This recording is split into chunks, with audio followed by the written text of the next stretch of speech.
All right, Kansas County's part 4. Let's see what we can get. I don't want to do research. I don't want to do research. This one. Johnson County.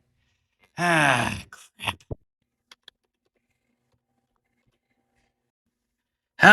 Okay, here we go. Johnson County, Kansas, named after Reverend Thomas Johnson. We Googled his name and meet the controversial man. Murdered? Ooh, scary.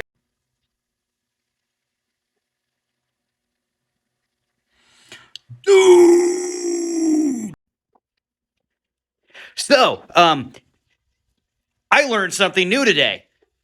Johnson County is named after the Reverend Thomas Johnson. Now, Thomas Johnson comes into Kansas in the 1850s or in the early 1800s or in the mid 1800s to be a missionary. He is a Methodist missionary, and he is working with the Shawnee Native American tribe. So much so that he gets tired of not having enough room in the missionary that he's in up in here, that he moves and founds, I just tripped over a whole bunch of chairs, Shawnee. So he establishes Shawnee Mission in what is now Johnson County, which is named after him. Now, that in and of itself isn't messed up.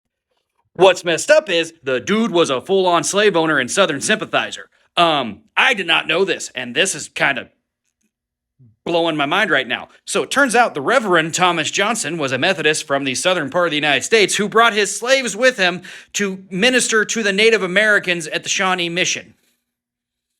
And he was murdered.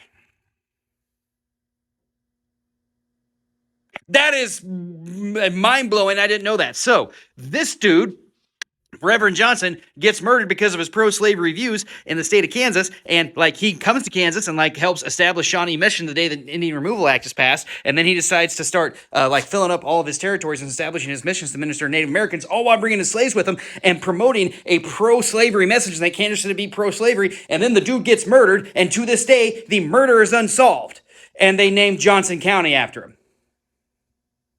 So there you go. That's where Johnson County got his name, from a slaveholding dude who got murdered because of his views.